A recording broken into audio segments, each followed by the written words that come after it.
जैसे जैसे रात ढल रही है, ठंड बढ़ती ही जा रही है। मेरे पीछे ये लोग मजबूर हैं 7 डिग्री की कंपकंपाती ठंड में भी सड़कों पर सोने के लिए। ऐसे में काम इंसान अपने घर में रजाइयों और हीटर की मदद से ठंड से बच जाता है। जब कभी तुम सामने पीड़ित किसी को देखते हो या किसी असहाय दुर्बल के दुखों को जानते हो, तब कभी आवाज मन से न्याय की उठती ही होगी।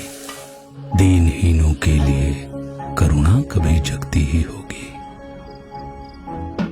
पर कभी बढ़ने की आगे हिम्मत जब टूट गई होगी, मैं अकेला क्या कर लूंगा ऐसी सोच रोकती होगी, तब तुम्हें मैं साहस का एक मूल मंत्र बतलाता हूँ। ये वीर कौम कैसे जन्मी, ये कथा तुम्हें सुनाता हूँ। जुल्म हुआ हो चाहे जितना, आदर्शों पर रहे अटल, संत से कोमल हैं वो और वीर भी बेहद प्रबल।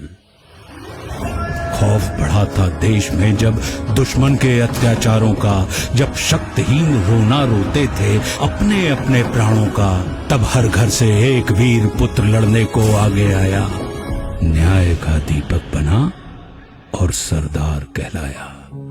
विपदाओं को सेवा अवसर में इन लोगों ने दिया बदल। संत से कोमल हैं वो और वीर भी बेहद प्रबल।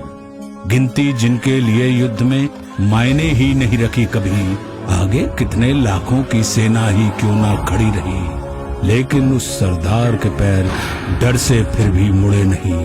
राष्ट्र सुरक्षा में जिन्होंने परवाह जान की करी नहीं, अन्याय से लड़ने की समाज में इन लोगों ने करी पहल। संत से कोमल हैं वो और वीर भी बेहद प्रबल। संत से कोमल हैं वो और वीर भी बेहद प्रबल। मैनकाइंड फार्मा सिखों के सिखाए कुछ ऐसे ही जज्बे के साथ, दिल में कोमलता, रफ्तार में प्रबलता और जुबान पर भारत लिए अब और भी तेजी से बढ़ रहा है। हम सल्यूट करते हैं हर उस सिख को जिन्होंने भेदभाव मिटाकर हमेशा समाज को जोड़ने की बात की। मैनकाइंड फार्मा की तरफ से आप सभी को बैसाखी की हार्दिक शुभकामनाएं।